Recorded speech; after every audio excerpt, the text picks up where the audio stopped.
সাড়া পেয়েছি সেটাতে আমরা খুবই পজিটিভ। ইনফ্যাক্ট আমাদের গতকালকে রেজিস্ট্রেশন বন্ধ করে দিতে হয়েছে, কারণ যেই পরিমাণ সাড়া পেয়েছি তাদেরকে হয়তো আমরা অ্যাকোমোডেট করতে পারবো না।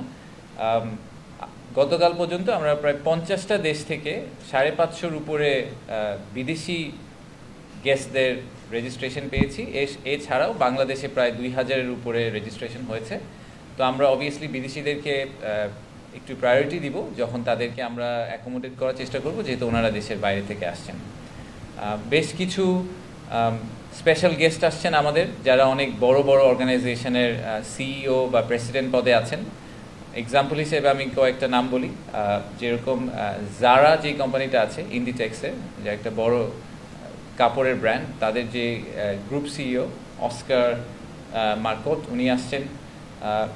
সুলতান আহমেদ বিন সুলাইমান উনি হচ্ছেন ডিপি ওয়ার্ল্ড বলে যেই পোর্টটি আছে দুবাইতে, জেবুলারি পোর্ট, অনেকে হয়তো আপনারা শুনেছেন, ওটার ওয়ার্ল্ডের লার্জেস্ট পোর্ট, এবং দুবাই ইকোনমির প্রায় একটা বড় অংশ, almost a quarter of that economy is actually run through ওই পোর্টের থ্রুতে। তো ডিপি ওয়ার্ল্ডের যে চেয়ারম্যান উনি আসছেন আমাদের একজন স্পেশাল গেস্ট হিসাবে। ব্যারনেস রোজি উইন্টারটন আসছেন, উনি হাউস অফ লর্ডসের মেম্বার ইউকে, এবং একই সাথে বাংলাদেশের trade envoy for UK into Bangladesh. এছাড়াও আসছেন স্যামসাং সিএনটির যে ভাইস প্রেসিডেন্ট, ভদ্রলোকের নাম হচ্ছে কিয়ং সু লি। সো স্যামসাংয়ের এটাই আমাদের actually one of the senior most visits Samsung থেকে, এবং যেহেতু ওনারা অনেক বড় একটা কংগ্লোমারেট, আপনারা অনেকেই শুনেছেন যে ওনারা ভিয়েতনামে বড় একটা ইনভেস্টমেন্ট করেছেন অনেক আগে। তো আমরা চেষ্টা করছি যে আমাদের দেশেও যাতে আমরা এরকম কিছু করতে পারি। জিওডানো নামে একটা কাপড়ের ব্র্যান্ড আছে, ওটার সিইও আসছেন। এছাড়া এরকম অনেকগুলো নাম আছে, আমি আর সবগুলো ডিটেলে গেলাম না। মেটার থেকে লোকজন আসছেন, আমাদের উবারের সিনিয়র একজন ভদ্রলোক আসছেন, টেলেনর থেকে আসছেন, এক্সেলারেট এনার্জির প্রেসিডেন্ট আসছেন, এবং দাউদ গ্রুপ পাকিস্তানের বেশ বড়, ওনাদের যে ছেলে যিনি ভাইস চেয়ারম্যান উনিও আসছেন আমাদের এখানে। আর বেশ কিছু বড় বড় ভেঞ্চার ক্যাপিটালও আসছেন, কারণ আমরা আসলে এবার এই ফুল সামিটটাকে একদম স্টার্ট আপ থেকে শুরু করে বড় বড় ইন্ডাস্ট্রি পর্যন্ত পুরোটাকে কভার করার চেষ্টা করেছি। সো ভেঞ্চার ক্যাপিটালের মধ্যে বি ক্যাপিটাল, তারপরে গোবি, কনজাংশন, মারুবেনি, এরকম বড় বড় অনেকগুলা ভেঞ্চার ক্যাপিটালিস্ট ফার্মও আসছেন। তো আমি একটু যদি শিডিউলটায় যাই যে আমরা আসলে ওই দিনগুলোতে কি করব। প্রথমে 7 তারিখের কথাটা বলি। 7 তারিখে আমরা বড় যারা ইনভেস্টর, যারা ম্যানুফ্যাকচারিং বা এই ধরনের জিনিস নিয়ে চিন্তা করছেন, তাদের জন্য আমরা চট্টগ্রামে একটা ভিজিটের আয়োজন করেছি। তো এখান থেকে ওনাদেরকে প্লেনে করে চট্টগ্রাম নিয়ে যাওয়া হবে, তারপরে ওনারা কোরিয়ান ইপিজেড ভিজিট করবেন, এবং তারপরে মিরেশ্বরাই যে ন্যাশনাল আমাদের ইকোনমিক জোন আছে সেটা ওনারা ভিজিট করবেন। তো আপনারা কোরিয়ান ইপিজেডের কাহিনীটা অনেকেই জানেন যে আমরা ইন্টারিম গভর্নমেন্ট আসার পরে ওনাদের প্রায় 12-14 বছরের একটা বড় চ্যালেঞ্জ, ল্যান্ড রিলেটেড একটা সমস্যা ছিল, যেই কারণে ওনারা অনেক ইনভেস্টারদেরকে মিস করেছেন। সেই ইস্যুটা সলভ করে দিতে পেরেছি, এবং এটার কারণেই কিন্তু ইনফ্যাক্ট কোরিয়া থেকে এবার 26 জনের একটা বড় ডেলিগেশন আসছে, এবং মেজরিটি আসলে কোরিয়ান ইপিজেডের যে আমাদের প্রেসিডেন্ট আছেন কি হাকসান, ওনার পুশেই আসলে আসছেন, ওনার ইনফ্লুয়েন্সে আসছেন। সো আমরা এটাকে একটা খুবই পজিটিভ আউটকাম হিসেবে দেখছি। ওনারা সবাই ইন্টারেস্টেড বাংলাদেশে ইনভেস্ট করার ব্যাপারে।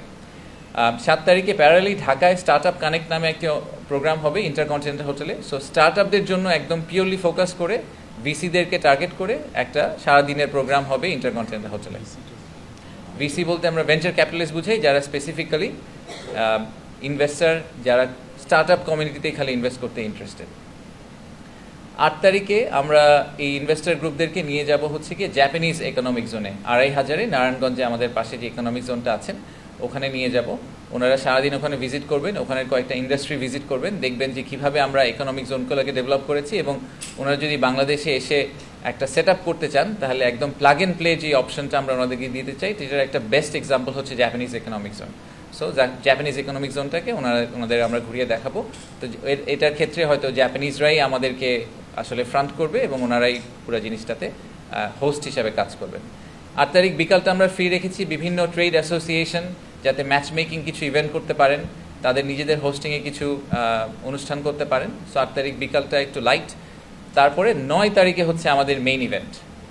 তো 9 তারিখের মেইন ইভেন্টটা হবে ইন্টারকন্টিনেন্টাল হোটেলে। আমাদের প্রধান উপদেষ্টা যিনি আছেন, মাননীয় প্রধান উপদেষ্টা, উনি আমাদের প্রধান অতিথি 9 তারিখ সকালের প্রোগ্রামটার জন্য। সেখানে আমাদের প্রাইমারি টার্গেট হচ্ছে যে আসলে সবাইকে এক জায়গায় ফাইনালি নিয়ে আসা। সব অ্যাম্বাসেডাররাও থাকবেন এবং আমাদের সরকারি সিনিয়র উপদেষ্টারা সবাই থাকবেন ওখানে উপস্থিত। সকালে আমরা চিফ অ্যাডভাইজারের ইভেন্টটা করব, সেটা উইল বি ফলোড বাই দুপুর থেকে শুরু করে বিভিন্ন ধরনের ছোট ছোট ব্রেকআউট সেশন। আমরা এগুলোকে ব্রেকআউট সেশন বলছি কারণ বাংলাদেশের এফডিআইতে যে ইন্ডাস্ট্রিগুলোতে সবচেয়ে বেশি এফডিআই আসার সম্ভাবনা রয়েছে, এরকম বেশ কয়েকটা ইন্ডাস্ট্রিকে আমরা আসলে স্পিন অফ করার চেষ্টা করেছি। তো প্রথম সেটা হচ্ছে গিয়ে রিনিউয়েবল এনার্জি। আপনারা সবাই জানেন যে আমাদের রিনিউয়েবল এনার্জি নিয়ে একটা ডিমান্ড আছে এবং আমাদের দেশের রিনিউয়েবল এনার্জিতে ইনভেস্ট করার ব্যাপারে ওনাদের অনেক আগ্রহ আছে বিদেশি অনেক ইনভেস্টরদের।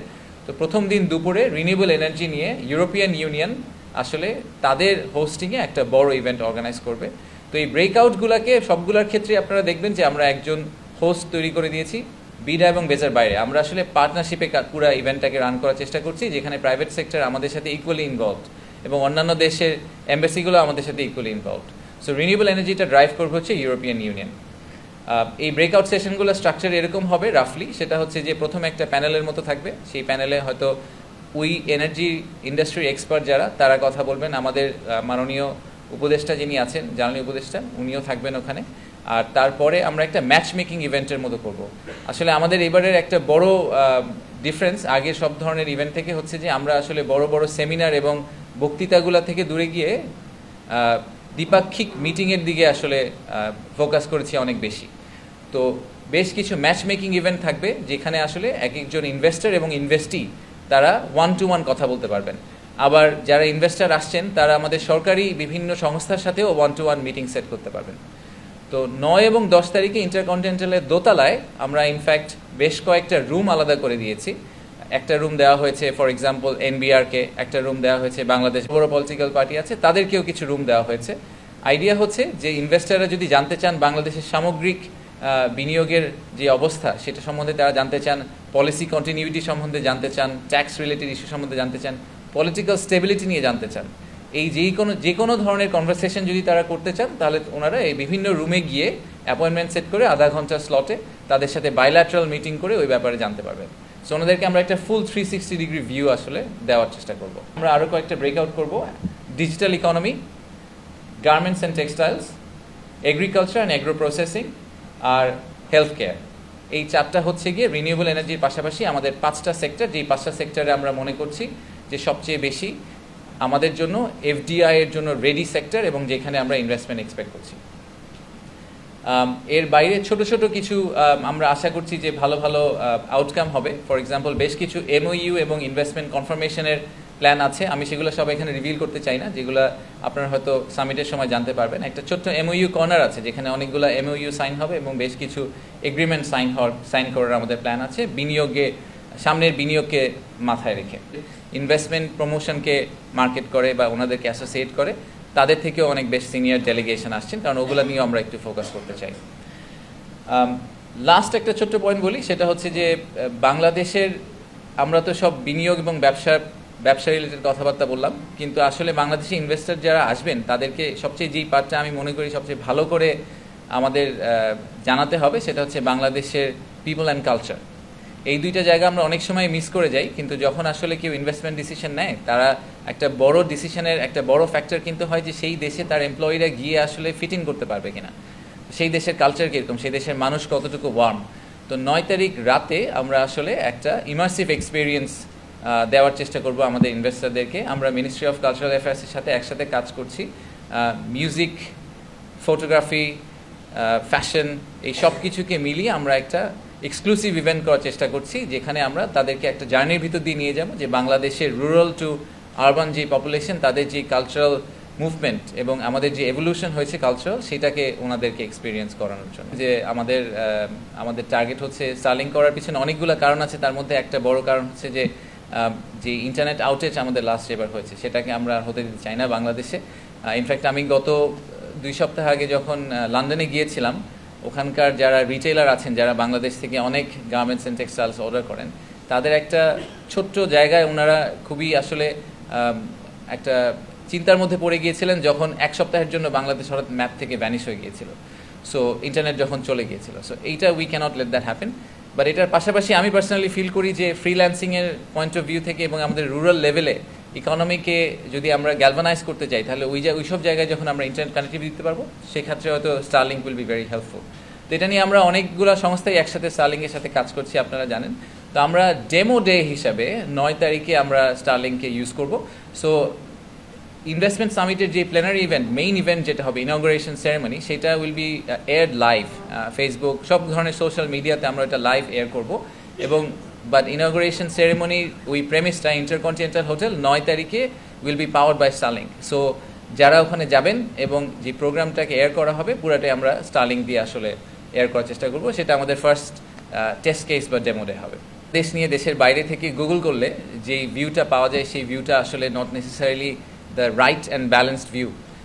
অনেক সময় আমি অনেক ইনভেস্টারের কাছে শুনেছি, আমি আগে প্রাইভেট সেক্টরে ছিলাম, প্রথম যখন তারা বাংলাদেশে ভিজিট করেছেন, ভিজিট করার পরে ভিজিট শেষে বলেছেন যে বাংলাদেশ সম্বন্ধে তার ধারণা কমপ্লিটলি পাল্টে গেছে, কারণ তারা কখনোই জানতেন না যে বাংলাদেশ আসলে এরকম একটা দেশ। তো তাদেরকে আসলে বাংলাদেশে ফিজিক্যালি ল্যান্ড না করালে তাদেরকে আমাদের জেনুইন ভিউটা দেওয়া খুব ডিফিকাল্ট। বাংলাদেশ পারফেক্ট এটা আমরা কখনোই বলিনি যে বাংলাদেশে সব কিছু একদম ঠিকঠাক, বাট বাংলাদেশ যেরকম সেরকমটা ওনাদের আসলে ক্লিয়ারলি জানা দরকার। সেটা জানতে হলে ওনাদেরকে ফিজিক্যালি আনতে হবে। তো সেটাই আমাদের টার্গেট, যে ওনাদেরকে এনে আমরা জেনুইন ট্রু ফিলটা দিতে চাই, যাতে ওনারাও আবার এই দেশ থেকে ফিরে গিয়ে ওনাদের কলিগ, ওনাদের বন্ধুবান্ধবকে বাংলাদেশের এই সত্যিকারের যে গল্পটা, এই গল্পটা বলতে পারেন। আর এখান থেকে আমরা আশাও করছি যে একটা সুন্দর পাইপলাইন তৈরি হবে ইনভেস্টমেন্টের। সেই পাইপলাইনটাকে আমরা বিডা থেকে খুব সিরিয়াসলি ট্র্যাক করব এবং ট্র্যাক করে চেষ্টা করব সেই পাইপলাইনগুলো মেটেরিয়ালাইজ করে বিনিয়োগ বাড়ানোর জন্য। বিনিয়োগ আপনি যদি এভাবে চিন্তা করেন যে আমাদের জুলাই আগস্টের ইভেন্টের পরে বিনিয়োগ, তার আগ থেকেই কিন্তু বিনিয়োগ একটু নিম্নগামী ছিল। আমরা এটা অনেক দিন ধরেই জানি যে আমাদের ইনফ্যাক্ট আমাদের টোটাল এফডিআই নাম্বারটা তো আমাদের জিডিপির তুলনায় খুবই ছোট। ওটা হওয়া না হওয়া অলমোস্ট একই রকম কথা। $1 বিলিয়ন নিচের একটা এফডিআই একটা বছরে I don't think it actually makes a big dent to the country's economy anyway. তো এই জায়গাটাতে আমাদের আসলে এটা আরও 10 গুণ হওয়ার কথা ছিল আমাদের ইকোনমি সাইজের জন্য। তো সেইটার আমরা একটা টার্ন অ্যারাউন্ড কি দেখতে পাবো এই মাসে টার্ন অ্যারাউন্ড দেখতে পাবো কিনা এটা আপনাকে আমি একদম অ্যাসার্টেন করে বলতে পারি না। হয়তো গত বছরের চেয়ে এই বছর বিনিয়োগটা বেটার হবে, এই বছর গত বছরের চেয়ে 10 গুণ হবে কিনা প্রবাবলি না, কারণ এটা একটা স্লো মুভিং কার্ভ। আমাদের ইনভেস্টারদেরকে একটা কনস্ট্যান্ট কনফিডেন্স দিতে হবে।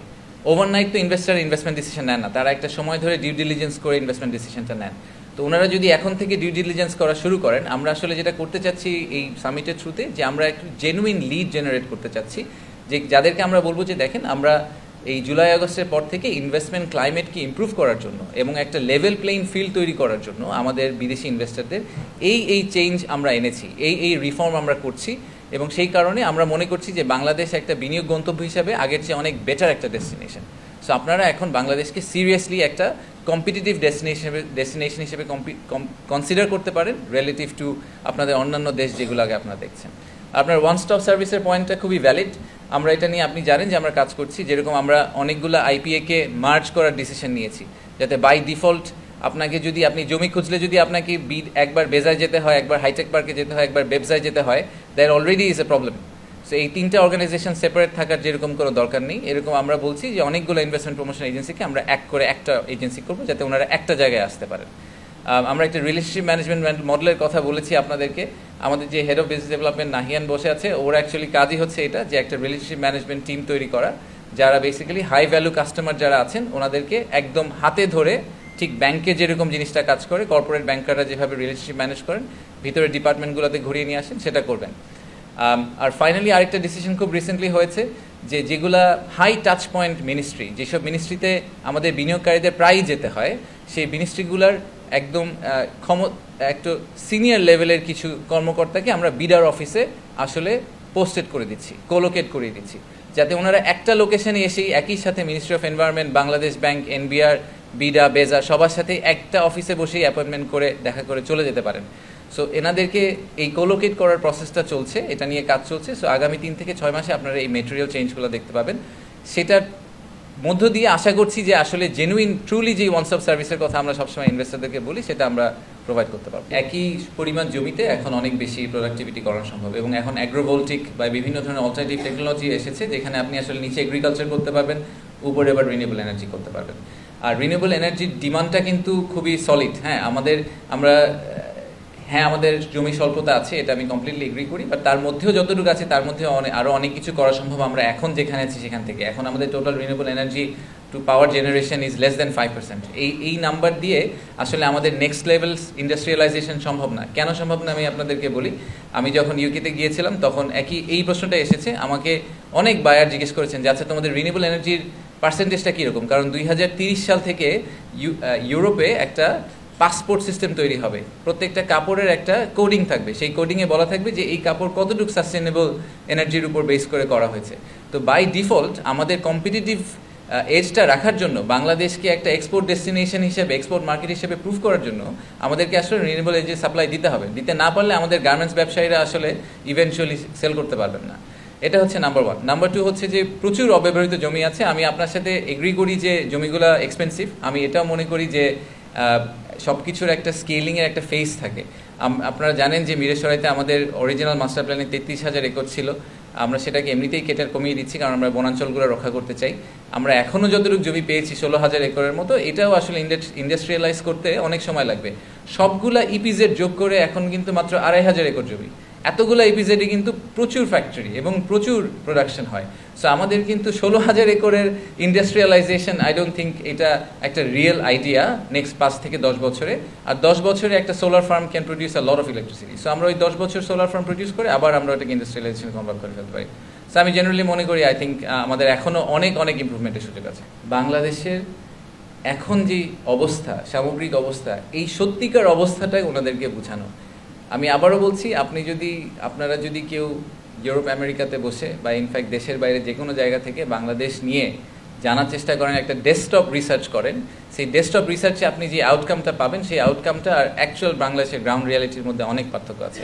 আমি গত বেশ কিছুদিন যে কটা দেশে ঘুরে এসেছি, ওখানে সব দেশি বিনিয়োগকারীরা যেই ধরনের আশঙ্কা প্রকাশ করেছেন সেই ধরনের আশঙ্কা প্রকাশ করার মতো অবস্থা বাংলাদেশের এই মুহূর্তে নাই। আপনি যদি macro economic point of view থেকে চিন্তা করেন, macro is much more stable এখন। ইনফ্যাক্ট আমাদের রিজার্ভ তো স্টেবল হয়ে গেছে, আমাদের ফরেন কারেন্সির যে এক্সচেঞ্জ রেট সেটাও অনেক স্টেবল হয়ে গেছে। আমাদের এক্সপোর্ট নাম্বারটা জুলাই থেকে ডিসেম্বরে এত ডিসরাপশনের পরেও 13% বেড়ে গেছে। সো অনেক ইন্ডিকেটর আছে আসলে ম্যাক্রো ইকোনমিক, যেগুলো বলছে যে ইকোনমি আসলে is heading in the right direction. তো ইকোনমি যদি ঠিক রাস্তায় যেতে থাকে, হ্যাঁ সমস্যার আছে না সমস্যা নেই এটা কিন্তু আমরা কখনোই বলতে চাই না। আইন শৃঙ্খলা রিলেটেড সমস্যা আছে, সেটা ইমপ্রুভ করার চেষ্টা চলছে। ইনভেস্টমেন্টের বিনিয়োগের যে পরিস্থিতি, ইনভেস্টমেন্ট ক্লাইমেট, যেটা নিয়ে ইজ অফ ডুইং বিজনেস, যেটা নিয়ে আমরা অনেক কথা বলি, সেখানে অনেক ধরনের ল্যাকিংস আছে এবং সেগুলো স্পেসিফিক্যালি ফিক্স করার জন্য আমরা কি করছি এটা কিন্তু আমরা পাবলিক ডোমেনে দিয়ে দিয়েছি। আমরা 20টা ইনিশিয়েটিভ হাতে নিয়েছি এই বছর বিডা বেবজা থেকে, যে আমরা বিনিয়োগ পরিস্থিতি উন্নয়নে এই 20টা ইনিশিয়েটিভে ফোকাস করব। ওয়ার্ক পারমিট বলেন, রিপ্যাট্রিয়েশন বলেন, এফডিআই হিটম্যাপ বলেন, মার্জার বলেন, আমাদের এরকম একটা লিস্ট আছে। তো এই লিস্টগুলো ওনাদেরকে আমরা শেয়ার করতে চাই যে দেখেন, আপনি যদি 2024 সালের জুন মাসে আসতেন, আপনি যেই বিনিয়োগ পরিস্থিতি পেতেন 2025 সালের জুন মাসে কিন্তু আপনি একটা কমপ্লিটলি ডিফারেন্ট বিনিয়োগ পরিস্থিতি বাংলাদেশে পাবেন। তো সেটাও তো আসলে 24 থেকে 25 সিগনিফিকেন্টলি ডিফারেন্ট। এবং আপনি একটা অ্যাটলিস্ট এটুক তো আমরা কনফার্ম করতে পারি যে আপনি যখন আসবেন তখন আপনাকে কোনো মন্ত্রী মিনিস্টার এখানে ব্যবসা করার জন্য আটকানোর চেষ্টা করবে না। সো এরকম অনেক ধরনের ব্যাপারই আছে যেগুলো আমরা শেয়ার করতে চাই। আমরা একদম জেনুইন রিয়েল পিকচারটা দিতে চাই। আমরা বলতে চাচ্ছি না যে বাংলাদেশ সিঙ্গাপুর হয়ে গেছে, সেটা বলারও আমাদের দরকার নেই, কিন্তু জেনুইন পিকচারটা ওনাদেরকে দেওয়া আমাদের দরকার। সেজন্যই আমরা আসলে এই সামিটটা করতে চাই। বাংলাদেশে একটা কাজ করেছিলাম প্রথম দিকে, আপনারা অনেকে হয়তো শুনেছেন যে আমরা বাংলাদেশের ম্যাক্সিমাম বড় কোম্পানির সিইও এবং উদ্যোক্তাদের সাথে কথা বলেছিলাম বোঝার জন্য যে ওনাদের মেজর ইস্যুগুলো কী, আসলে বিনিয়োগের ক্ষেত্রে মূল সমস্যা ওনারা কোনগুলো ফেস করে। তার মধ্যে কিন্তু এই পলিসি কন্টিনিউইটি কথাটা বারবার উঠে এসেছে, যে ওনারা একটা বিজনেস মডেল করেন, তারপরে 5 বছরের মধ্যে ট্যাক্স রেট 5 বার চেঞ্জ হয়ে যায়, বিভিন্ন ধরনের নিয়মকানুন 5 বার চেঞ্জ হয়ে যায়, তো ওনাদের অরিজিনাল বিজনেস মডেলটা আর কাজ করে না। আমি পার্সোনালি খুবই মনে করি যে আমাদের একটা ইনকিউবেশন পিরিয়ড থাকা উচিত, যে কোনো একটা ব্যবসা যখন ব্যবসা শুরু করবে তখন সে যেই ট্যাক্স রিজিম বা পলিসি লেভেলে শুরু করবে সেটাতে সে অ্যাটলিস্ট 3 থেকে 5 বছর কন্টিনিউ করার সুযোগ পাবে। যদি আমরা বাকিদের জন্য rule of the game change করে দেই, তারপরেও তার জন্য আমাদের ওই রুলগুলো চেঞ্জ করা উচিত না, কারণ তা না হলে তাদের পক্ষে আসলে বাংলাদেশে এসে বিনিয়োগ করা খুব ডিফিকাল্ট হয়ে যাবে।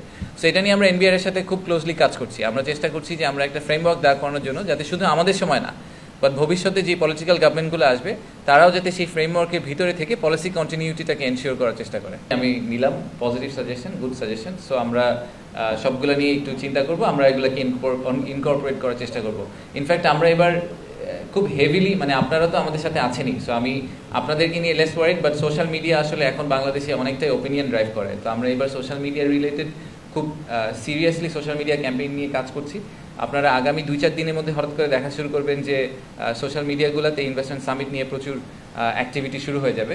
আর যেটা বললাম যে এইবার সামিটটা আমরা আসলে সবখানেই সরাসরি সম্প্রচার করব, মানে লাইভে দিয়ে রাখবো, সেটা বিডার ফেসবুক হ্যান্ডেল থেকে, লিঙ্কডইন হ্যান্ডেল থেকে এবং ইউটিউব সব জায়গায় আমরা আসলে এটাকে লাইভ করার চেষ্টা করব। হয়তো তাদের ইনভেস্টমেন্ট ডিসিশনটাকে একটা ল্যাগ দিতে পারে, যে আজকে সেই ডিসিশনটা যদি মার্চ মাসে হয়ে যেত বা এপ্রিল মাসে ওনারা ডিসাইড করতেন যে ওনারা $100 মিলিয়ন একটা চেক লিখবেন, সেটা এপ্রিল মাসে না গিয়ে ওনারা জুলাই মাসে করবেন। ওনারা আরেকটু ভালো করে দেখার চেষ্টা করবেন যে দেশের ডিরেকশন অফ ট্রাভেলটা কোন দিকে। ইটস ভেরি ইম্পর্টেন্ট, ইনভেস্টারদের জন্য খুব ইম্পর্টেন্ট হচ্ছে ডিরেকশন অফ ট্রাভেলটা। তো ডিরেকশন অফ ট্রাভেলটা যদি ঠিক দিকে হয়, তাহলে এই শর্ট টার্ম ডিসরাপশন থেকে ওনারা হয়তো অ্যাডজাস্ট করে নেবেন মেন্টালি, যে আসলেও তো দেশ যেই সিচুয়েশনের ভিতর দিয়ে গেছে, আপনাকে যদি আমি অনেক ইনভেস্টারদের সাথে এটা নিয়ে কথা বলেছি, যে মুডিসের সাথে আমরা সিঙ্গাপুরে দেখা করেছিলাম, আমি আর আমাদের স্পেশাল অনবয়। তো আমরা ওনাদেরকে বলছিলাম যে দেখেন, আপনাকে যদি জুন মাসের শেষে গিয়ে বলা হতো যে জুলাই থেকে অগাস্টে বাংলাদেশে এই ইনসিডেন্ট ঘটবে, তাহলে সেপ্টেম্বরের বাংলাদেশটা দেখতে কেমন হবে, এরকম যদি আপনাকে একটা পিকচার ড্র করতে বলা হতো, আপনি কীরকম করতেন? ম্যাক্সিমাম লোকজন কিন্তু তখন ওখানে বসে বলতো যে একটা গৃহযুদ্ধ লেগে গেছে, অস্থির অবস্থা। কিন্তু আমাদের দেশে 7 দিন পুলিশ ছিল না, তারপরেও আপনি যদি অগস্টের 15 তারিখের কথা চিন্তা করেন বা 16 তারিখের কথা চিন্তা করেন, সেদিন কিন্তু গার্মেন্টস ফ্যাক্টরিগুলো খোলা ছিল। সো বাংলাদেশের রেজিলিয়েন্স যে জিনিসটা আমরা সবসময় বলি যে আমাদের ইনকমিটেবল স্পিরিট অ্যান্ড রেজিলিয়েন্স, এটার খুব বড় একটা এক্সাম্পল হচ্ছে অগস্ট সেপ্টেম্বর। তো সেইটাই আমরা আসলে আবারও পোর্ট্রে করাতে চাই আমাদেরকে, যে long term view of Bangladesh is still very very positive. I don't see any reason why you should not invest in Bangladesh. So প্রথমত ইলন মাস্ক যদি 9 তারিখে আসতেন, আপনারা এতদিনে অলরেডি জেনে যেতেন উনি আসবেন। সো উনি এখন আমেরিকান সরকারের অংশ। সো ওনার একটা ভিজিট বাংলাদেশে যদি আসলে উনি আগের যেগুলো করেছেন, আপনি যেগুলো বলছেন ইন্দোনেশিয়ান দেখেছেন স্টারলিংক লঞ্চ করতে, তখন কিন্তু উনি ইউএস গভর্নমেন্টে কাজ করতেন না, এখন ওনার পজিশনটা কোয়াইট ডিফারেন্ট। তো তারপরেও আমরা আসলে ওনাদের সাথে কথা বলছি। 9 তারিখ হচ্ছে স্টারলিংকের ডেমো ডে, রাইট? সো 9 তারিখে আমরা বাংলাদেশের যারা যেই সোসাইটিটা বা যেই ইনভেস্টার গ্রুপটা, যেই ব্যবসায়ীরা ইন্টারকন্টিনেন্টাল হোটেলে আসবেন, যেই সরকারি কর্মকর্তারা ইন্টারকন্টিনেন্টাল আসবেন, তাদেরকে আমরা স্টারলিংকের একটা টেস্ট দিব। It's a testing session, but actual স্টারলিংকের কমার্শিয়াল অপারেশন শুরু হতে আরও কিছুদিন সময় লাগবে। আমাদের 90 দিনের টার্গেটটা এখনও মাথায় আছে, আমরা ওটাকে টার্গেট করে আগাচ্ছি। তো 90 দিনের টার্গেটটার সময় যখন আমরা লঞ্চ করব, তখন আমরা অবশ্যই ওনাদের সাথে যোগাযোগ করে দেখব যে উনি ওই সময় আসার জন্য আমাদেরকে টাইম দিতে পারেন কিনা, তাহলে will be very happy to host him. So এখনই কনফার্ম করতে পারছি না, বাট আমরা চেষ্টা করছি। সত্যি মনে করি যে ইনভেস্টাররা আসলে 1-2 বছরের বেসিসে ইনভেস্টমেন্ট ডিসিশন নেন না, ওনারা মিনিমাম 5 বছরের একটা হরাইজন, প্রবাবলি 20-30-40 বছরের হরাইজন নিয়ে বাংলাদেশে আসবেন। তো ওনাদেরকে অবশ্যই political stability, political consensus, political continuity, এই সবগুলো বিষয় নিয়ে ওনাদের ডিসিশন মেকিংটা কাজ করবে। তো সেটাই যদি হয়, এবং সেটার কারণেই কিন্তু আমরা বলছি যে আমরা এবার ইনভেস্টমেন্ট সামিটে 9-10 তারিখে 3টা পলিটিক্যাল পার্টিকে অ্যাকচুয়ালি আলাদা করে রুম করে দিয়েছি, যেই রুমে গিয়ে ওনারা আসলে ওই পলিটিক্যাল আউটফিটদের সাথে কথা বলতে পারবেন, যাতে ওনারা বুঝতে পারেন যে এই বাংলাদেশের টোটাল পলিটিক্যাল যে কমিউনিটি আছে, তারাও কিন্তু বিনিয়োগের ব্যাপারে যথেষ্ট উৎসাহী। আমি যখনই পলিটিক্যাল পার্টিদের সাথে কথা বলি, ওনারা সবাই বলেন যে বাংলাদেশে বিনিয়োগ খুবই জরুরি। আমার মনে হয় এটা নিয়ে তো আসলে পলিটিক্যাল পার্টিদের মধ্যে মতবিরোধ নেই, যে একজন বাম দিকে একজন বাম দিকে বলছেন যে না এটা দরকার আছে, দরকার নেই, সবাই বলছেন দরকার আছে। ইনফ্যাক্ট আমাদের যে ইয়াং পপুলেশন, তাদেরকে এমপ্লয়মেন্ট জেনারেট করার জন্য প্রাইভেট সেক্টরকে গ্যালভানাইজ করা আমাদের জন্য দরকার আছে, সেটা লোকাল ইনভেস্টমেন্ট এবং ফরেন ইনভেস্টমেন্ট মিলিয়ে। তো সেটাই, জি উনি উত্তর দিচ্ছেন, আচ্ছা শেষ করেনি। জি, সো পলিটিক্যাল কন্টিনিউর পিসটা নিয়ে আমি একদম ওয়ারিড না। আপনার দ্বিতীয় প্রশ্ন ছিল যে বাংলাদেশের টোটাল বিনিয়োগ বেড়েছে কি কমেনি। সো আমরা ইন্টারিম গভর্নমেন্ট এসেছি অগাস্ট সেপ্টেম্বর থেকে। আপনি যদি ডেটা দেখেন, তাহলে আসলে নেক্সট ডেটা পাবলিকেশন, মানে আমাদের জেনুইন কোয়ার্টার হবে হয়তো ফার্স্ট কোয়ার্টার 2025। ফার্স্ট কোয়ার্টার 2025-এর রেজাল্টটা হয়তো আপনারা আগামী মাসে পেয়ে যাবেন, তখন আমরাও পাইনি এখনও। সো তখন পেয়ে গেলে আমরা একটা আইডিয়া পাবো যে আমাদের বিনিয়োগ আসলে ইমপ্রুভ করেছে কিনা। আমি যেটা আপনাকে পার্সোনালি বললাম, আমার ধারণা যে বিনিয়োগের লেভেলটা আগের মতোই থাকবে, এবং টু বি অনেস্ট আগের মতো থাকাটাও একটা বড় উইন, কারণ আপনাদের এটা মাথায় রাখতে হবে যে আমরা একটা মনোলিথিক স্ট্রাকচার ছিল, সেটাকে কমপ্লিটলি ভেঙে চড়ে গেছে, এবং অনেকেরই ফোরকাস্ট ছিল যে বাংলাদেশ এখন কি হবে, সেটা নিয়ে অনেকে অনেক টেনশনে ছিলেন। ওরকম কিছুই আসলে হয়নি, আমরা উই মুভড অন, এক্স্যাক্টলি যা ছিলাম তার চেয়ে অ্যাকচুয়ালি একটা ভালো পজিশনে চলে গিয়েছি। সো আমার ধারণা যে বিনিয়োগের নাম্বারটা ইমপ্রুভ করবে, বাট একদম 10 গুণ হয়ে যাবে এই বছর তা হয়তো হবে না, কিন্তু আমরা আস্তে আস্তে দেখতে পাবো যে নাম্বারটা 2, 3, 4 গুণ হয়ে যাচ্ছে প্রত্যেক কোয়ার্টারে। একটা ছোট্ট জিনিস বলে রাখি, সেটা হচ্ছে যে আপনারা যখন বিনিয়োগ নিয়ে চিন্তা করেন, হ্যাঁ, তখন আমরা সবসময় ডলার ভ্যালুটা দেখার চেষ্টা করি। আমাদের দেশের জন্য আমি পার্সোনালি খুবই মনে করি যে ডলার ভ্যালু না দেখে আসলে জব ক্রিয়েশনটার দিকে ফোকাস করা উচিত। আমাকে কেউ যদি এসে বলে যে আজকে সে $10 মিলিয়ন ইনভেস্ট করবে এবং 1000 চাকরি তৈরি করে দিবে, তার ব্যাপারে আমি অনেক বেশি ইন্টারেস্টেড যে আমাকে এসে কম্পেয়ার টু যে এসে বলবে যে সে $100 মিলিয়ন দিবে, মাত্র 100 জনের চাকরি হবে। আমার $100 মিলিয়ন 100 জনের চাকরি দরকার নেই, আমার $10 মিলিয়ন 1000 জনের চাকরিটা আমার জন্য খুবই বেশি ইম্পর্টেন্ট, আমার দেশের জন্য। সো আমরা ওইটাতে ফোকাস করার চেষ্টা করছি। আর ফাইনালি আরেকটা কনসেনসাস রিলেটেড ছোট্ট একটা পয়েন্ট বলি, সেটা আসলে আমার আগে মেনশন করা উচিত ছিল। আমাদের কিছু পার্টনার আছেন যারা মাল্টিল্যাটারাল এবং আসলে গ্লোবাল পজিশনে তারা যথেষ্ট ইনফ্লুয়েন্স ক্রিয়েট করে ইনভেস্টরদের জন্য। সো আমাদের কোর পার্টনার যারা আছেন তাদের নামগুলো আমি আসলে বলতে চাই, যে UNDP, FCDO ইউকে গভর্নমেন্টের, গ্রামীণ ফোন, ওয়ার্ল্ড ব্যাংক এবং ফিকি যে foreign investor chamber of commerce যেটা, তারা আছেন। আর আমাদের যে ব্রেকআউট সেশনগুলো হচ্ছে সেগুলোতে আমরা ইউরোপিয়ান ইউনিয়নের কথা বলেছি, CTNA যে American Citibank, HSBC, BGMEA, Dutch embassy, LightCastle Partners, Eastern Bank Limited, Inspira এবং সাজিদা ফাউন্ডেশন, এরা সবাই আমাদের সাথে একসাথে কাজ করছেন বিভিন্ন সেশন, ডিফারেন্ট অংশ নিয়ে, এবং ওনারাও কিন্তু ইনভেস্টরদেরকে নিয়ে আসার চেষ্টা করছেন এবং চেষ্টা করছেন যে তাদেরকে এই রাইট মেসেজিংটা দেওয়ার জন্য। So it's a collective effort between government and private sector of Bangladesh. আপনারা অনেকেই জানেন যে রিসেন্ট কিছু বছর ধরে আমরা দেখছি যে চায়না কিন্তু আমাদের সবচেয়ে বড় ইনভেস্টর হিসাবে আবির্ভূত হয়েছে। চাইনিজ ইনভেস্টমেন্ট আমাদের জন্য এখন সবচেয়ে বড় একটা নাম্বার, এবং কিছু স্পেসিফিক ইন্ডাস্ট্রিতে তারা ইউজুয়ালি বেশি ইন্টারেস্টেড হয়। তো আমরা কিছুদিন আগে একটা FDI হিট ম্যাপ করেছিলাম যে আমাদের দেশের সম্ভাবনা কোথায় সবচেয়ে বেশি। আমি সেটাকে এবং চাইনিজ ইনভেস্টরদের ইন্টারেস্টগুলোকে যদি ম্যাচ করার চেষ্টা করি, ম্যারি করার চেষ্টা করি, তাহলে আমি দেখব যে যেই অ্যাডভান্স টেক্সটাইল যেটাকে বলে, সেখানে তাদের অনেক ইন্টারেস্ট আছে। এখন যে জিওপলিটিক্যাল চেঞ্জটা এসেছে ট্রাম্প অ্যাডমিনিস্ট্রেশন আসার পরে, ওনাদেরকে এডিশনাল ট্যাক্স পুট অন করা হয়েছে, সেই কারণে তারা অনেকেই চেষ্টা করছেন। আমরা অলমোস্ট চাইনিজ অ্যাসোসিয়েশনগুলোর সাথে যখন আমরা কথা বলি, তারা প্রায় বলেন যে অলমোস্ট ডেইলি তারা বেশ কিছু নতুন ইনভেস্টরদের কাছ থেকে আগ্রহ দেখতে পাচ্ছেন যে তারা বাংলাদেশে এসে একটা ফ্যাক্টরি করতে চান বা ম্যানুফ্যাকচারিং প্ল্যান করতে চান। So textile and garments, renewable energy এবং সেই সাথে ইলেকট্রনিক্স যেই পার্টটা, সেই জায়গাটায় আমরা দেখতে পাচ্ছি লাইট ইঞ্জিনিয়ারিং, এইসব জায়গায় আমরা আশা করছি যে চাইনিজ ইনভেস্টররা ইন্টারেস্টেড হবেন। স্যার যখন গিয়েছিলেন, অ্যান্ড মেবি আপনার কোয়েশ্চেনের একটা ফলো আপ আনসার, সেটা হচ্ছে রিনিউয়েবল এনার্জি যখন আমরা বলি তখন কিন্তু শুধু সোলার পাওয়ার প্রোডাকশন নিয়ে আমরা কথা বলি না। এই পিভি প্যানেলগুলো যে ম্যানুফ্যাকচার হবে সেগুলো আমরা বাংলাদেশে ম্যানুফ্যাকচার করে আবার আমেরিকা বা বিভিন্ন দেশে এক্সপোর্ট করে দিব। সো চাইনিজ ম্যানুফ্যাকচারার এখানে ম্যানুফ্যাকচারিং প্ল্যান করবে, সেটা নিয়েও আমরা কাজ করব। তো আমাদের এই ট্রিপে প্ল্যান হচ্ছে যে যত সম্ভব, স্যারের ট্রিপটা যদিও একটা স্টেট ভিজিট, বাট উনি কিন্তু বেশ কিছু স্টেট মিটিংয়ের সাথে অনেক ইনভেস্টরদের সাথে মিটিংয়ের ব্যবস্থা করেছেন এবং মিটিং করতে রাজি হয়েছেন। We are very happy about that. So আমরা আশা করছি প্রায় 200 ইনভেস্টরের সাথে স্যারের হয়তো এই 2-3 দিনে দেখা হবে, এবং সেখানে আমরা চায়নার যে একটা স্পেশাল ইকোনমিক জোন আছে আনোয়ারাতে, আপনারা এটার কথা আগে হয়তো শুনেছেন, এটা নিয়ে অনেকদিন বাইল্যাটারালি সরকারের সাথে কাজ হচ্ছে, বাট গত 1 মাসে আমরা এই স্পেশাল ইকোনমিক জোনের বেশ কিছু জিনিস নিয়ে এই প্রজেক্টটা আটকে ছিল, এই জটগুলোকে আমরা মোটামুটি খুলে দেওয়ার ব্যবস্থা করেছি।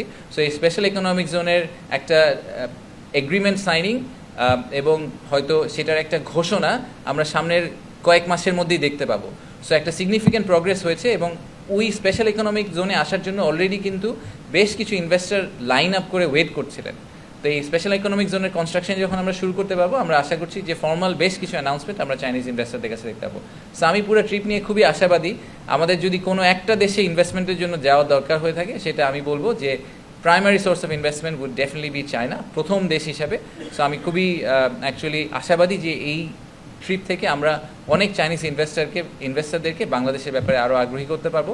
ইনফ্যাক্ট আমাদের যেই 50টা দেশ থেকে আমি বলেছি 550 লোক আসছে ইনভেস্টমেন্ট সামিটে, তার সবচেয়ে বড় ইনভেস্টর গ্রুপ আসছে চায়না থেকে। চায়না ফলোড বাই, ইনফ্যাক্ট আমি দেশগুলোর নামও আপনাদেরকে একটু বলে রাখি, বেশ ইন্টারেস্টিং একটা মিক্স। চায়না থেকে আসছে, UK থেকে আসছে, আমেরিকা থেকে আসছে, সিঙ্গাপুর থেকে আসছে, জাপান থেকে আসছে, আর ইন্ডিয়া থেকে আসছে। এই কয়টা দেশ থেকে আমরা সবচেয়ে বেশি লেভেল অফ ইন্টারেস্ট পেয়েছি আমাদের ইনভেস্টমেন্ট সামিটে আসার জন্য।